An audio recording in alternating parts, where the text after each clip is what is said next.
Épisode 3. L'esclavage, entre dogme et réalité. Imagine, 7e siècle, désert brûlant, société esclavagiste. Et le message divin, pas un mot clair pour abolir l'esclavage. Au contraire, c'est halal. Oui, halal, autorisé par Allah, en toutes circonstances, en tout temps, en tout lieu. Le Coran parle beaucoup d'esclaves. Les abd, esclaves masculins, et les milk al-yamin, ces esclaves féminines destinées à la distraction, selon l'euphémisme sacré. Ces êtres humains, réduits à des statuts différents, sont évoqués partout dans le texte, pas seulement comme un mal toléré, mais comme une réalité pleinement intégrée dans la société idéale voulue par le texte.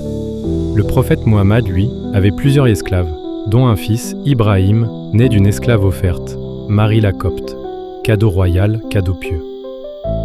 Après sa mort, l'esclavage continue. Pas juste un souvenir poussiéreux, il y avait encore des marchés d'esclaves près de la Mecque en 1962. Oui, dans un pays censé suivre la parole divine à la lettre.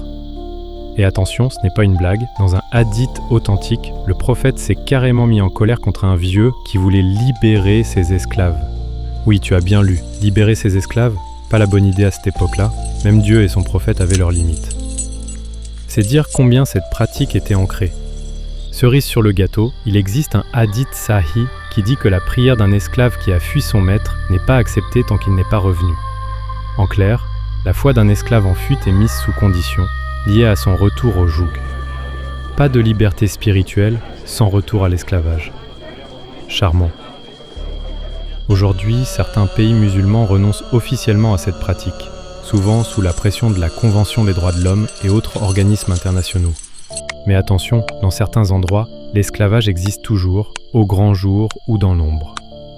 Alors qu'Allah interdit le vin, le porc, le mensonge, il tolère la réduction d'êtres humains en propriété. L'esclavage, c'est un droit divin. Tu vois le paradoxe ? Le Dieu tout-puissant, tout-sachant, qui contrôle le cosmos, a jugé bon d'autoriser l'esclavage.